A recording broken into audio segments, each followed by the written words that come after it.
안녕하세요.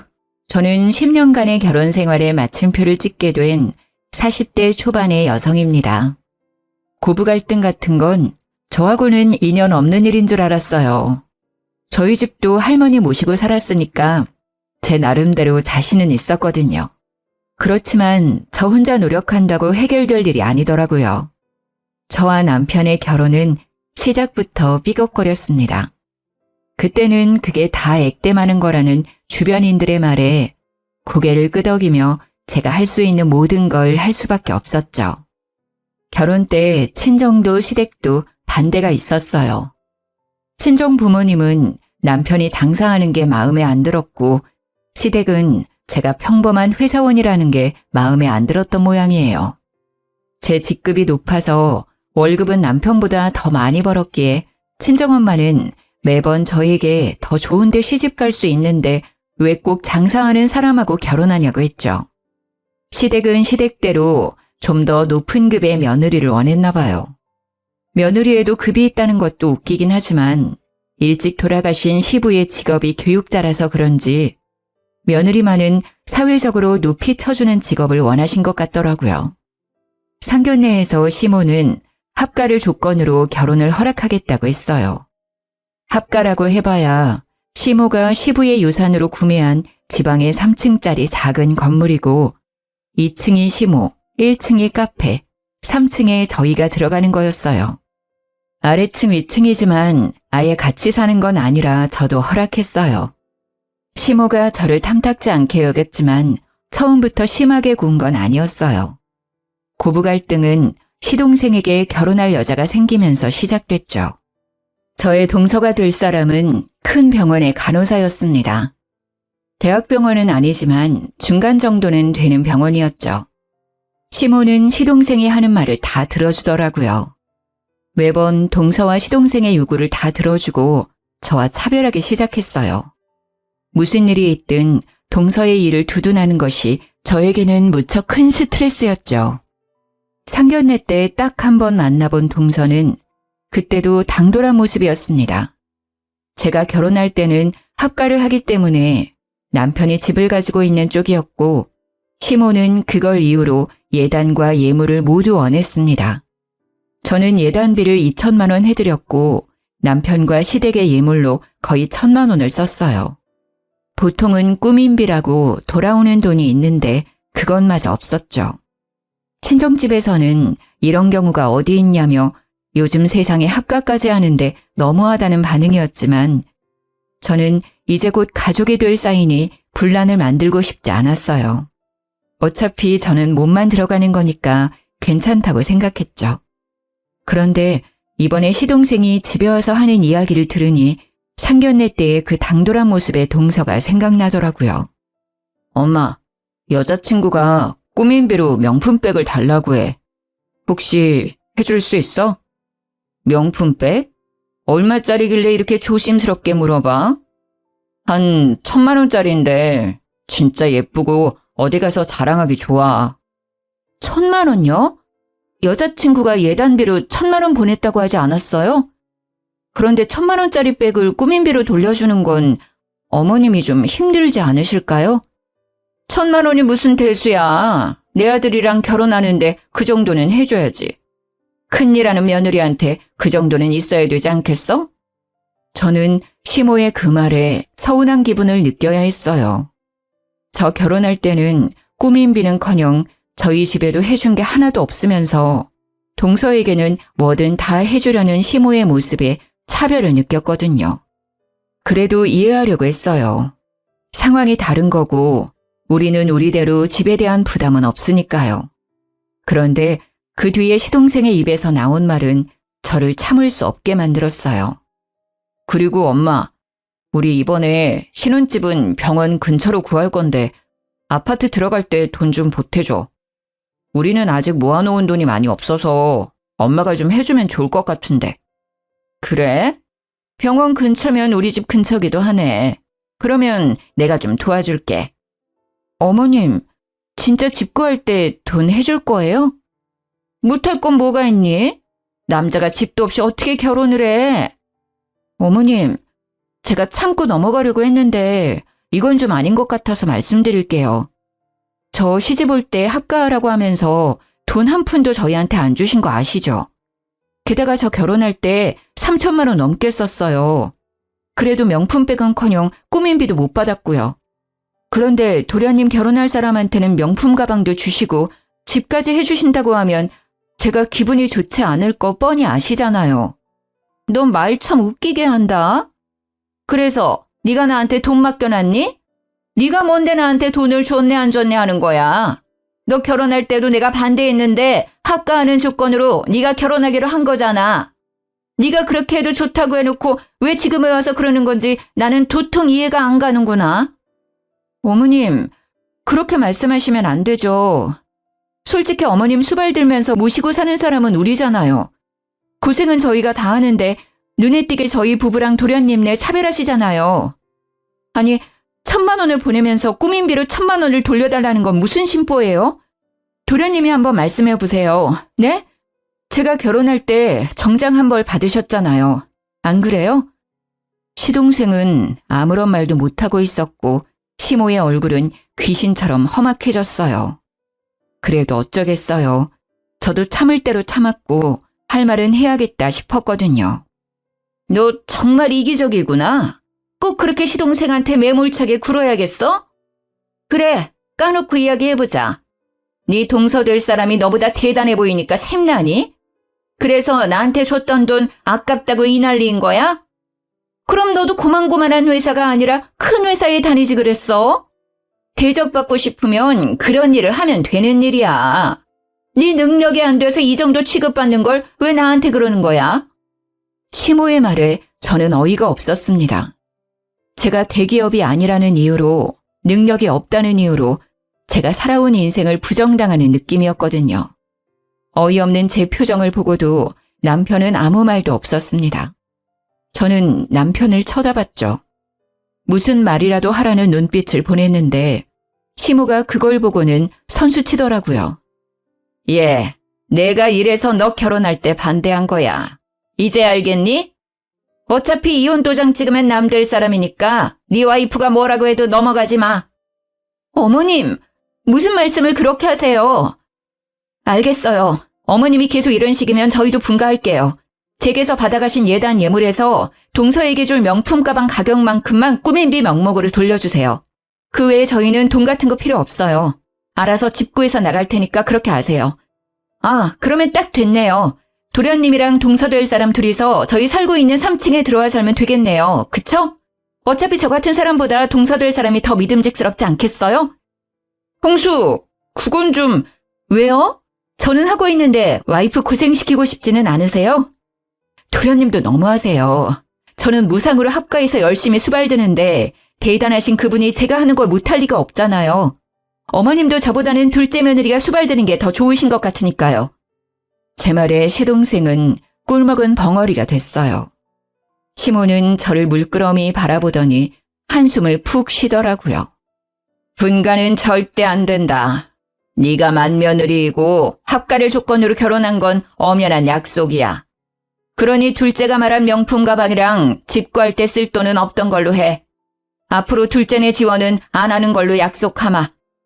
결국 분가 이야기를 꺼내고서야 이야기는 일단락이 됐어요. 도련님 내에 지원이 없는 걸로 하고 나서야 제 마음도 풀렸거든요. 제가 못되게 군 것도 사실이기는 하지만 세상에 어느 며느리가 대놓고 차별하는데 가만히 있어요? 근데 이 이후에 남편의 행동이 더 가관이었어요. 저희가 3층으로 올라오자 남편이 대놓고 말하더군요. 당신 꼭 그렇게까지 해야 했어? 동생이 형수를 어떻게 생각하겠어? 자기들 결혼 파토내려고 작정한 사람이라고 생각할 거 아니야. 생각 좀 하고 말해. 그리고 엄마 말이 구구절절 다 맞잖아. 그 돈이 당신 돈도 아니고 엄마가 엄마 돈 마음대로 쓰겠다는데 당신 왜 이래라 저래라 난린데. 그래서 당신 그 자리에서 한마디도 안 했어? 웃기지도 않아. 내가 왜 화를 냈는지 몰라서 나한테 화내는 거야? 딱 봐도 차별하시는 게 눈에 보이는데 어떻게 화를 안 내고 넘어가? 게다가 당신은 동생네가 다 가져가는 게 화나지도 않아? 아니, 화는 안 내도 그게 부당하다는 생각 정도는 해야지. 내가 어머님한테 무슨 일 있을 때마다 매번 불려가서 일 처리해주는 거 알지? 며느리이자 같은 집에서 살기 때문에 가능한 거야. 나도 분가하면 그 짓거리 안 해도 상관없지. 그때는 자기가 해야 하는 거니까. 나한테 대리효도 시켜놓고 뭐? 고맙다고 해도 모자랄 판에 나한테 화를 냈다 이거지? 아니, 그건 고맙게 생각하고 있지. 그치만 그건 그거고 이건 이거지. 당신은 그게 문제야. 당신이 제일 잘나고 당신이 제일 힘들다고 생각하는 거.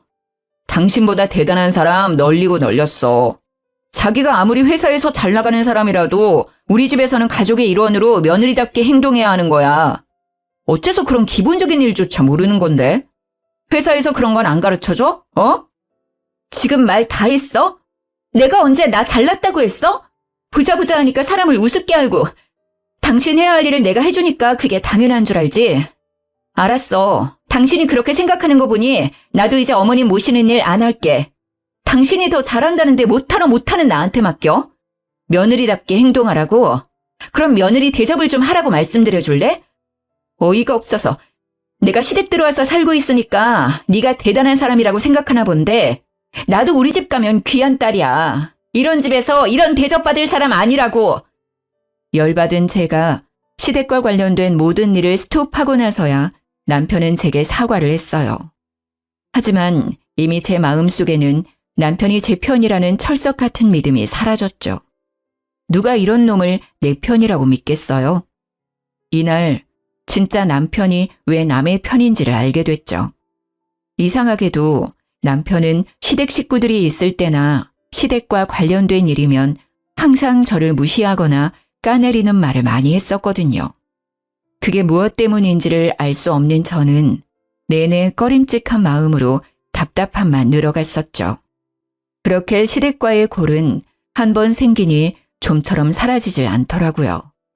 그리고 대망의 이혼 결심의 날이 다가왔어요. 시동생이 결혼하고 3년째가 되던 명절이었어요.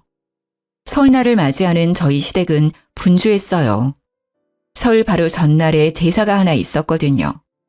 그날에 모여서 전을 부치고 준비를 해야 하는데 연차를 쓰기가 힘들었어요. 그렇지만 맏며느리이기도 하고 이런 일에는 오해가 생길 일이 많으니 최대한 참석하려고 노력했죠. 다른 직원에게 황금 연휴 연차를 양보하겠다고 하고 아침부터 저는 전을 부치러 내려갔죠. 그런데 내려가니 어머님만 덩그러니 있더라고요. 어제 장을 보러 가야 했는데 제가 연차를 쓰기 위해 무리하게 야근을 하는 바람에 못 갔거든요. 미리 이야기해두어서 동서가 장을 봐왔을 거라고 생각했는데 장을 봐두지 않았더라고요.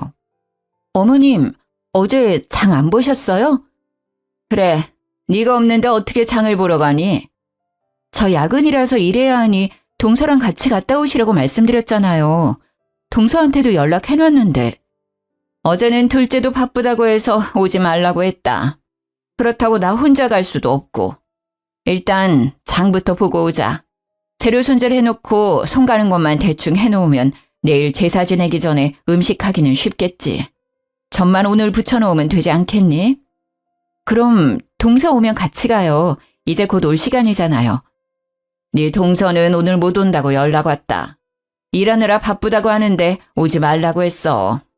어머님, 동서 이 집 식구 된 지 벌써 3년째예요. 어떻게 매번 제삿날만 되면 못 온다고 해요? 진짜로 일 있어서 못 오는 거 맞아요? 넌 꼭 말을 그런 식으로 해야겠니? 바쁘겠지. 큰 병원 간호사가 얼마나 바쁘겠어. 네가 이럴 때는 이해 좀 하고 넘어가. 괜히 트집 잡지 말고. 그럴수록 너 텃세 부리는 거로 보여. 그럼 내일은 몇 시쯤 온대요? 일 끝나면 6시니까 7시면 오겠죠? 오늘 제사 음식 끝내놓고 내일 설 명절 음식 새로 해요. 7시쯤 동서 오면 같이 준비하면 되겠네요. 아니야, 네 동서 이번 설에는 좀 많이 바쁘대. 네? 그게 무슨 말이에요? 제사랑 명절 때 네 동서 안 온다는 말이야. 아니, 병원에서 여기까지 차 타고 겨우 10분이에요. 동서네 집에서는 15분밖에 안 되고요. 저녁 먹고 잠시 와도 될 거리밖에 안 되는데 왜 못 와요? 바쁘면 그럴 수도 있지. 뭘 그렇게 화를 내. 일부러 못 온다니? 그리고 네가 있으니까 나도 맘 편하게 안 와도 된다고 했어. 고작 장보고 전 부치는데 세 사람이나 있을 필요 있어? 어머님, 그런 말씀하시면 안 되죠. 동서가 시집 오고 나서 전 한 번 부치는 걸 못 봤어요. 매번 제사 때마다 바쁘다고 하고 명절 당일에 와서 밥만 쏙 먹고 가버리고 염치가 없는 것도 유분수지. 자기가 안 오면 다른 사람들 고생한다는 생각은 안 하는 거죠? 너 지금 너 혼자 고생한다고 나한테 뭐라 그러는 거니? 네가 맏며느리로 들어왔으면 당연히 해야 할 일이지. 손 아래 사람을 보듬어줄 생각을 해야지. 매번 이렇게 흉을 보고 텃세를 부리니 둘째가 정을 못 붙이는 게야. 마음을 좀 곱게 써. 저도 바쁜데 다른 사람한테 사정하며 부탁해서 여기 온 거예요. 자기만 바쁜 게 아니라는 걸 왜 몰라요? 다 큰 성인이? 그런 일이 있으면 저한테도 전화해서 알려야 하는 거 아니에요? 그리고 정을 붙이려면 얼굴을 봐야 미운 정이든 고운 정이든 들 거 아니에요. 어떻게 제삿날 얼굴 한 번을 못 봐요? 그리고 제가 고생하는 거 알고 계시면서 어머님은 어떻게 동서한테 맘 편히 오지 마라는 말을 하실 수 있으세요? 그럼 어떡하니? 일은 못 뺀다는 애를 강제로 어떻게 오게 해? 정 그렇게 둘째를 오게 하고 싶으면 네가 하든지. 결국 제사 음식 준비는 제가 다 했어요. 오지 않은 동서도 얄미웠지만 그런 동서를 무조건 두둔하고 있는 시모가 더 밉더라고요. 저를 탐탁지 않게 여기는 건 알고 있었지만 이렇게 대놓고 사람을 차별하는 건 역시 화났거든요. 제 기가 죽지 않은 것만으로 다행이라고 생각할 만큼 동서에 대한 시모의 애정은 대단한 것이었거든요. 제사를 지낸 다음 날 명절 준비를 하러 내려가려는데 전화가 왔어요. 친정엄마의 번호를 보고 전화를 받았더니 엄마의 목소리가 심상치 않더라고요. 야, 너 빨리 좀 와봐라. 너희 아버지가... 아유... 말을 잇지 못하고 흐느끼기만 하는 엄마의 목소리에 저도 놀랐어요. 엄마, 무슨 일인데? 울지만 말고 이야기를 해봐. 아빠 무슨 일 있어? 네 아빠 사고 났어. 교통사고가 크게 나서 지금 수술실에 들어갔어. 지금 엄마 혼자 여기 있는데 너무 무섭고 몸이 후들거려서. 저는 눈앞이 캄캄해지는 걸 느꼈어요. 수술이라니 그만큼 큰 사고라는 걸 뜻하니까요. 게다가 흔들리는 친정엄마의 목소리가 너무 불안해 보여서 빨리 병원으로 가보기로 했어요. 엄마, 주소 좀 보내. 내가 그리로 지금 당장 갈게. 전화를 끊고 나서 저는 아직 누워서 꿈틀거리는 남편에게 말했어요. 나 잠깐 나갔다 올게. 우리 아버지 병원에 계시나 봐. 잠깐 상황 좀 보고 올 테니까. 제사는 저녁에 지내는 거고 밑준비나 전부치기는 끝내놓았으니 오전 중에 잠시 갔다 오면 될 거라는 생각으로 가볍게 말해두고 나왔어요. 친정엄마가 준 병원 주소는 하필 동서가 일하는 병원이었어요. 수술실을 물어 찾아가니 친정엄마가 그 앞에서 덜덜 떨며 수술실 문만 바라보고 있더라고요. 그 모습이 안쓰러워 다가가서 안아주었는데 엄마가 말을 제대로 못하더라고요. 워낙에 마음이 여린 분이신데 아버지가 크게 다치셨으니 너무 놀라 그럴 수도 있겠다 싶은 마음에 동서가 오늘 일한다고 했으니 동서에게 물어보기로 했어요. 아무래도 비전문가인 우리보다야 잘 알 테니까요. 그래서 간호사들이 모여있는 간호데스크를 찾아갔어요. 저기, 안녕하세요. 혹시 이하나라는 간호사가 어디에 있는지 알 수 있을까요? 이하나 간호사요? 혹시 무슨 일 때문에 찾으시는지 여쭤봐도 될까요? 아, 저는 이하나 간호사 친척인데요. 저희 아버지가 교통사고로 수술방에 들어가 있는데 상태가 어떤지 물어보려고 찾아왔어요. 제 얼굴 보면 알 텐데. 아, 그러셨어요. 그런데 어쩌죠? 오늘 이하나 간호사 연차 쓰고 쉬는 날이에요. 여기에는 없으니 전화해서 한번 물어보세요. 전화번호는 아시죠? 아, 네, 알고 있어요.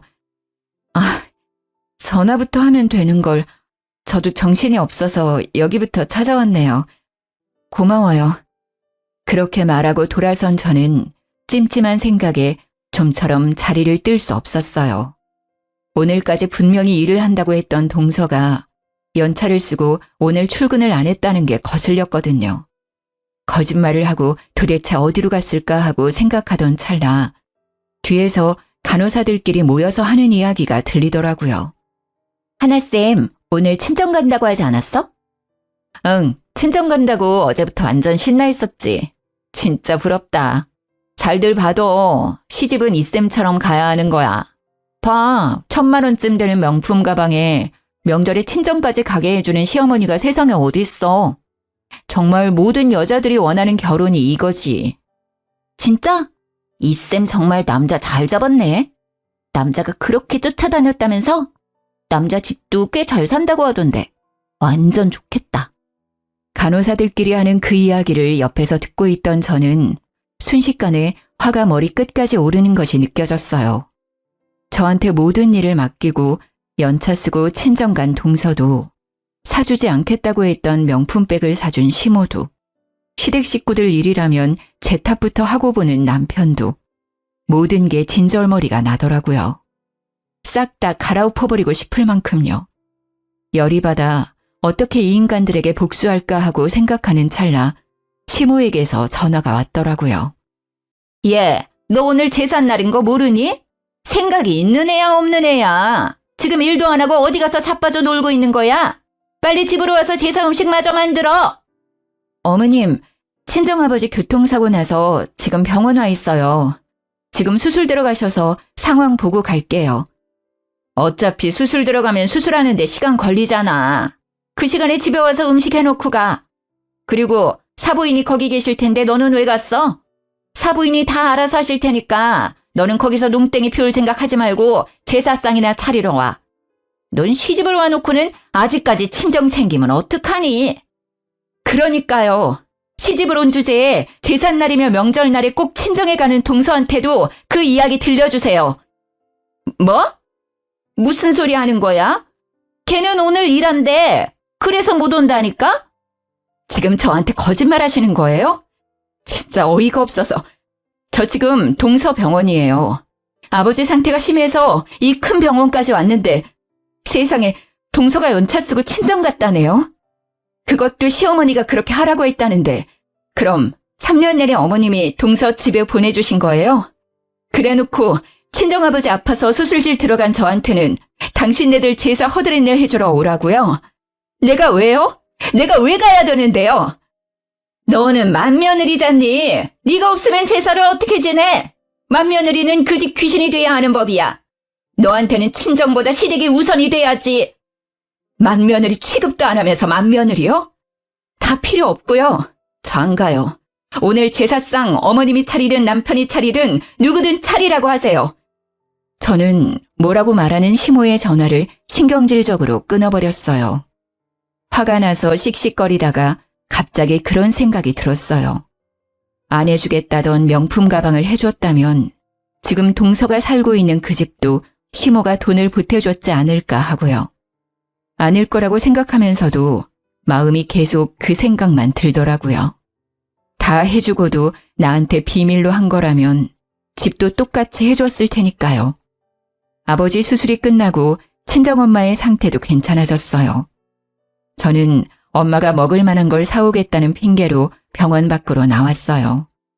그리고 그 길로 동서가 사는 아파트 입구의 부동산으로 향했어요. 동서가 신혼집으로 들어간 뒤 계약할 때 공인중개사가 너무 좋았다는 말을 듣고 저도 명함을 받아놓은 적이 있었거든요. 이름이 특이해서 기억에 남았어요. 저는 집을 보는 것처럼 해서 그 부동산으로 들어갔어요. 안녕하세요. 아파트 좀 알아보려고 하는데요.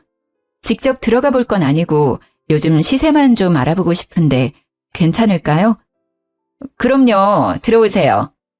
네, 이 아파트 사려면 역시 대출을 껴야겠죠? 비싸서 대출 안 하고 사는 건 어려워 보여서요. 그래도 대출 없이 사가는 분들도 계시죠.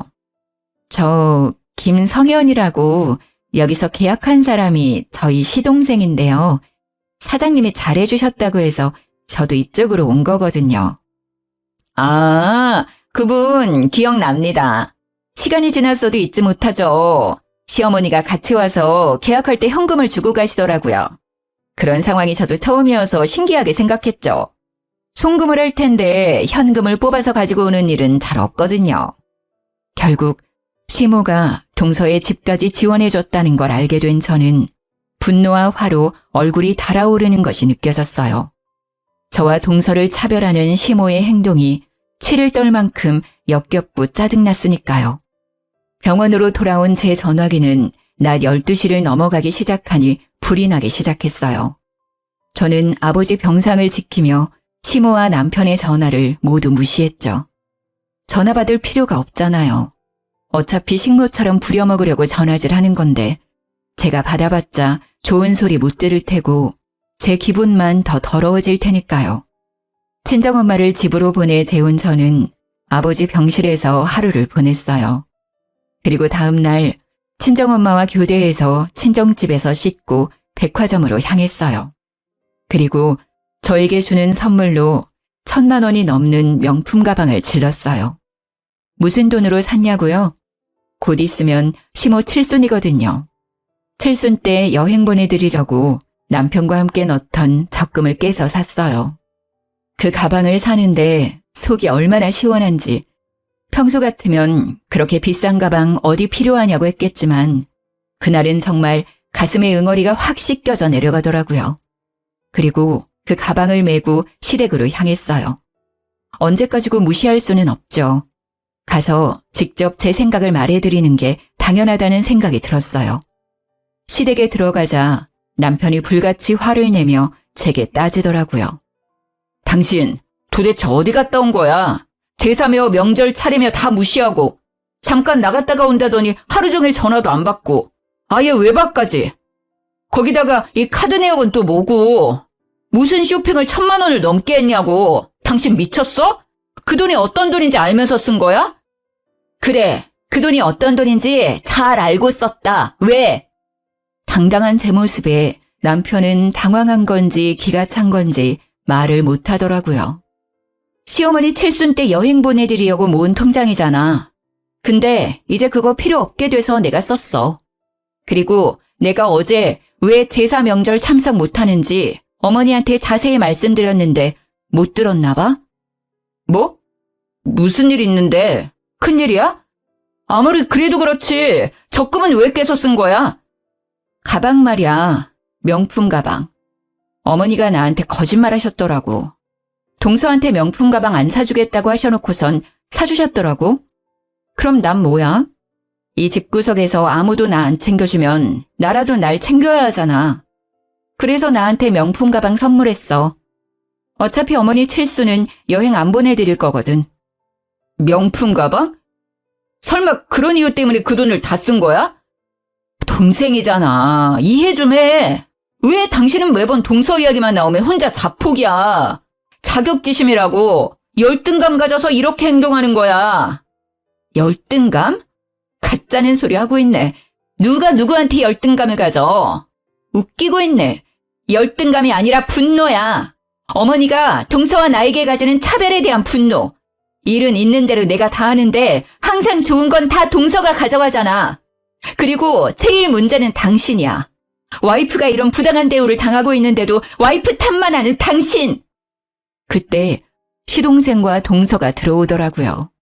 차례가 다 끝나고 식사하러 온 거겠죠. 친정집에서 편안하게 놀다가 돌아와서는 아무것도 모르는 표정으로 제게 인사하더라고요. 가증스럽기까지 하더라고요. 내가 다 알고 있다는 걸 모르겠죠. 동서 왔네? 잘 왔어. 친정아버지 어제부터 입원해 있거든. 동선의 병원에. 그래서 오늘은 동서가 뒷정리해줘.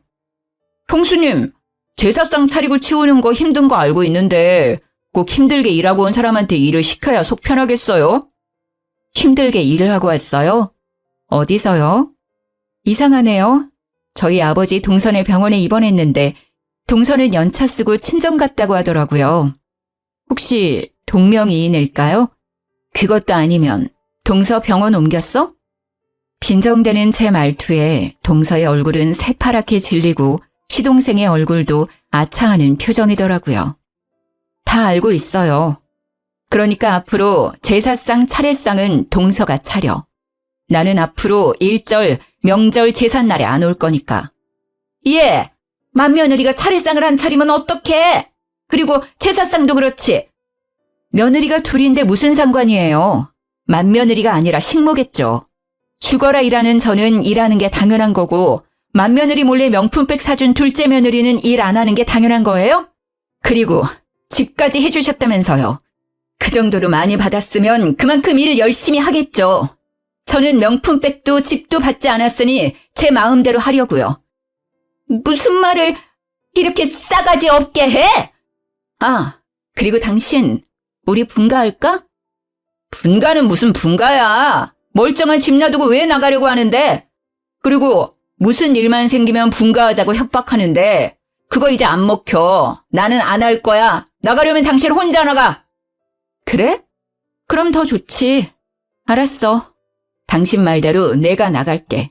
이혼해서 갈라서면 딱 되겠네. 이미 이혼을 향한 마음이 반쯤 기울어져 있었기에 저는 남편의 말에 흔쾌히 이혼을 받아들이려 했어요. 남편의 의도가 이혼이었건 아니었건 상관없었어요.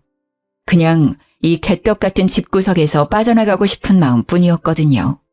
어차피 저야 월급도 빵빵하고 직급도 높아서 남편보다 더 잘 벌고 있었거든요. 그리고 결혼할 때 사둔 땅값도 꽤 많이 올라서 조만간 팔 생각이었거든요. 그 땅값이면 저랑 딸 둘이 살 집 정도는 충분히 마련할 수 있거든요. 이혼이라는 말에 남편의 낯빛이 싹 바뀌더라고요. 뭐 이해해요. 이혼까지 생각한 건 아니었을 거예요. 그런데 홧김에한 이야기라도 뱉으면 담을 수 없는 거 아니겠어요? 여보, 잠깐만. 내가 언제 헤어지자고 했어? 그냥 잠시 별거 정도로 생각하고 한 말이야. 갑자기 왜 이혼이라는 말이 나온 거야? 다 필요 없고 그냥 이혼해. 당신 나랑 같이 있고 싶지 않다며. 싫은데 왜 같이 있어? 그냥 헤어지는 게 깔끔하고 좋지. 그러니까 내가 이혼하고 나가줄게. 그럼 됐지? 갑작스러운 저의 이혼 선언에 모두들 혼란스러워 보였습니다. 특히 동서의 얼굴이 멍하더라고요. 저는 콕 집어 동서에게 친절하게 말해줬어요. 나 이혼하면 동서가 3층에 들어와서 살면 되겠네. 딱 좋겠어. 어머니도 동서 그렇게 좋아하는데 얼마나 잘해주시겠어. 어머니도 능력 있는 동서가 봐주시는 게 좋잖아요. 안 그래요? 여보, 제발 그런 말 하지 마. 당신이 왜 나가? 이렇게 한번 싸운 걸로 이혼 이야기 나오는 건 좀 너무한 거 아니야? 일단 진정하고 마음을 가라앉힌 뒤에 다시 이야기해보자. 한 번 싸운 거라고? 당신이 매번 시댁 식구들 앞에서 나 까내리는 거 참는 것도 이제는 한계야. 막말로 내가 당신보다 돈 더 잘 버는 것도 사실이고 당신보다 능력 좋은 것도 사실이잖아. 그러니까 애는 내가 데려갈게. 어차피 당신이 데려가봐야 친권 양육권 뺏길걸? 아니, 이게 다 무슨 소리야? 네가 우리 아들보다 돈을 어떻게 더 많이 벌어? 네가 무슨 능력이 돼서 우리 손녀딸을 데려간단 말이야? 어머니, 좀 그만하세요. 이 사람 회사는 중소기업이라도 직급이 높아요. 월급이 제 한 달 버는 돈의 배가 넘는다고요. 가지고 있던 재산도 저보다 더 많고요. 남편의 말에 시몬은 깜짝 놀라며 제 얼굴을 쳐다보더라고요. 이제껏 급이 낮다고 생각했던 며느리가 생각보다 큰 돈을 버는 사람이라는 걸 알게 돼서 놀라신 것 같았지만 이제는 저하고 상관없는 이야기죠. 이혼 선언 후 3층으로 올라가자 남편이 쫓아와서는 제 손목을 붙잡고는 애원하더라고요. 나는 절대로 이혼 못해줘. 왜 당신이랑 나랑 헤어지는 건데? 어머니가 저러는 거 하루 이틀 일도 아니고. 동생네는 내가 앞으로 단속 잘할게. 이혼 이야기 꺼내지도 마. 나 진짜 궁금해서 그러는데 당신 왜 시댁 식구들이랑 있으면 나를 그렇게 모자란 사람처럼 만들었어? 이상하게 나만 못 살게 군 이유가 뭐야? 그건 자기가 너무 잘 나가니까. 내가 밖에서는 항상 당신 들러리 같은 존재라 집에서만큼은 주인이고 싶었다고. 남편의 말에 비웃음도 나오지 않았어요. 들러리 같은 존재. 자신의 자격지심으로 이제껏 저를 괴롭히고 고부 갈등에도 아무런 방어를 해주지 않았다는 게 괘씸하고 열받았지만 이것도 이제는 끝인 거죠. 그래, 마누라 까내리고 얻은 그 자존감 오늘까지겠네. 당신이 그러지만 않았어도 내가 버는 돈은 다 자기 거였어. 넌 줄 한 번 잘못 서는 바람에 다 날아가게 생긴 거라고. 다 됐고, 어머니랑 살면서 우리 애한테 줄 양육비나 까먹지 말고 잘 챙겨. 내가 당신보다 잘 산다 해도 양육비는 내가 아니라 당신이 딸한테 보내는 거니까. 그 정도 아빠 노릇은 잘할 거라고 생각할게. 망연자실한 표정의 남편에게 저는 마지막 한 방을 때려줬어요. 그리고 내가 시어머니랑 동서 때문에 자기랑 이혼하는 거라고 착각하는 것 같은데 아니야. 내가 이혼을 택한 이유 중에 50%는 당신 때문이거든? 힘들 때 도와주기는커녕 내 탓으로 돌리고 당신 위해서 한 일들을 욕심 많은 여자로 치부한 당신 탓. 저는 애를 데리고 그날부로 친정으로 돌아왔어요. 제 명의의 땅을 팔아서 소형 아파트를 샀고 친정 근처에 집을 사서 육아도 친정 부모님과 같이 하고 있어요. 그 뒤로 남편과는 이혼 이야기가 아니면 연락을 끊고 살았어요. 그러다가 한번 시모를 만난 적이 있었어요. 이혼 후 첫 추석 연휴 때 백화점에서 마주쳤죠. 저는 딸이랑 친정엄마 모시고 백화점에서 쇼핑을 하고 있었어요. 아버지 일로 고생한 엄마에게 옷 한 벌 사드리려고요. 집에서 쉬고 계신 아버지가 좋아하는 디저트를 사러 식품관에 갔다가 시모를 딱 마주쳤어요. 그 얄미운 얼굴을 보니 생각이 나더라고요. 시모의 생일이 추석 연휴 근처였거든요. 안녕하셨어요? 장 보러 오셨나 봐요? 오늘이 생신이셨죠? 전 시모는 갑자기 제가 말을 걸자 당황한 듯 보였어요. 그래, 오랜만이구나. 아직도 내 생일을 잊어버리지 않았네. 그렇죠. 같이 산 세월이 있는데 그렇게 쉽게 잊을 리 있겠어요? 동서는 같이 안 온 걸 보니 여전히 바쁜 모양이에요. 혼자서 장 보시는 거 싫어하시면서. 동서 이야기에 시모의 얼굴이 싹 굳어지더니 그렇게 귀해하던 동서의 욕을 하기 시작하더라고요. 그년 이야기는 꺼내지 마라. 내가 둘째 생각만 하면 자다가도 혈압이 오를 정도란다. 망할 것들이 합가하라고 했더니 합가 안 하겠다고 떼쓰고 매번 바쁘다는 핑계로 설이며 추석이며 나 혼자 지내고 있어. 생일상 받을 나이에 생일상 차리고 있으니 화가 나지 않겠니? 합가하고 집 살 때 들어간 돈 내놓으라고 했더니 세상에 연락을 뚝 끊어버리고는 그 집 팔아버리고는 직장까지 옮긴 거 있지? 기도 안 차서 이제는 둘이 어디 있는지 알 수도 없어서 첫째랑 둘이 살아. 대학병원 간호사래서 그렇게 잘해줬는데 시아버지 유산을 모두 들고 날라버린 천하의 몹쓸 년이었어. 내가 미쳤지. 그런 년을 며느리라고 들인 내가 미친 거야. 게다가 둘째는 그년한테 완전히 빠져가지고는 결국 제가 예상한 대로 됐더라고요. 합가는 안 할 거라고 생각했어요. 그런데 집도 팔고 직장까지 옮겼다는 이야기에는 저도 너무 놀랐어요. 그 정도로 싫었을까요? 하긴 제가 없으면 시모의 그 성격을 모조리 다 받아줬어야 했을 텐데 그걸 감당이나 할 수 있었겠어요? 솔직히 돈을 다 가져간 건 너무했다고 생각하지만 그렇게 차별하더니 고소하다는 생각만 들었어요. 제가 나쁜 년이 된 것 같지만 어쩌겠어요? 나를 이렇게 만든 사람도 그 집 사람들 때문인데. 그러셨어요? 사정이 참 딱하게 됐네요. 그렇게 돈 가지고 나르면 찾기 힘들지 않을까요? 돈 빌려주실 때 그런 이야기 확실하게 하셨으면 이런 일은 없었을 텐데. 워낙 믿으셨으니까요. 그래도 급이 다른 며느리잖아요. 좀 있으면 돌아오겠죠. 돌아오기만 하면 아주 두 사람 떼어놓고 절대로 이 집안이 들이지 못하게 할 거야. 이게 사기꾼이지 어떻게 며느리가 할 짓이야. 내가 보니 둘째가 그 여자한테 완전히 코 깨인 것 같아. 그러니 그 여자 하자는 대로 다 하지. 아유, 사람 하는 집에 잘못되었다가 이게 무슨 난리인지. 그래도 첫째 아드님 계시니까 서로 의지하며 살면 되겠네요. 급이 높은 며느리 다시 맞이하면 편해지실 거예요. 에휴, 그놈도 글렀어. 가게도 망하고 결국은 힘쓰는 일 하고 있거든. 나는 사실 네가 돌아와주면 정말 좋을 것 같은데. 그건 안 되겠지? 확실히 네가 일도 잘하고 얼마나 나를 잘 받들었니. 그때 생각하면 진짜 지금은 아휴. 여전히 반성은커녕 본인 생각만 하고 있는 모습에 저는 소름이 끼칠 것 같았어요. 다시 돌아오라는 말은 와서 일하라는 것과 뭐가 다르죠? 여전히 며느리를 식모쯤으로 생각하는 그 시모의 태도가 참으로 화가 났어요. 그렇지만 화낼 필요는 없잖아요. 어차피 저와는 이제 남이고 2번 다시 만날 일 없으니까요. 그러게 있는 며느리한테 잘하셨으면 생일에 밥 한 끼 못 얻어 드시지는 않았을 텐데 안타깝게 되셨어요. 좋은 며느리 찾을 수 있길 바랄게요. 단칼에 거절하는 제 모습에 희망이 보이지 않았는지 전 시모는 다시 동서의 욕을 하더라고요. 내가 그 망할 년 때문에 다 잃은 거 생각하면 딱히 둘째 며느리 때문에 모든 걸 잃은 건 아니지만 전 시모는 여전히 그렇게 생각하고 있더라고요. 그렇게 만든 건 본인 스스로였음에도 여전히 남 탓하는 모양새가 참 보기 웃겼어요. 살펴가세요. 저희도 이제 곧 가봐야 하거든요.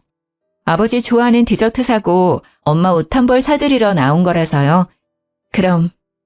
시모가 제 뒤로 보이는 딸과 친정엄마를 쳐다보더니 한숨을 푹 쉬더라고요. 손녀와 외할머니의 다정한 모습이 부러워 보였나 봅니다. 어쩌겠어요. 버스 떠나고 손은 들어도 멈춰주지 않으니까요. 일하며 오가는 길에 자주 보던 전 남편 가게는 폐업 신고되어 이제는 다른 가게가 되어 있더라고요.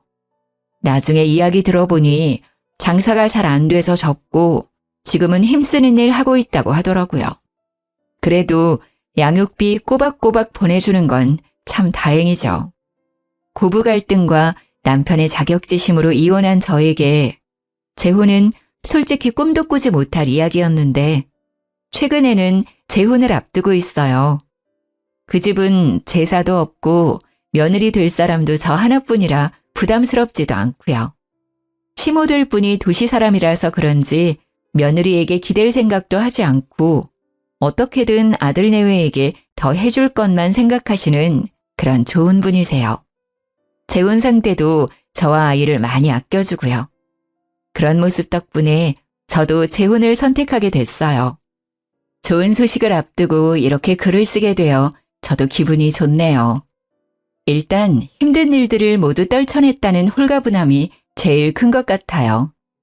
고부 갈등의 아픔을 딛고 새롭게 시작할 저를 응원해주세요. 긴 글 읽어주셔서 감사합니다. 모두들 행복한 날 보내세요.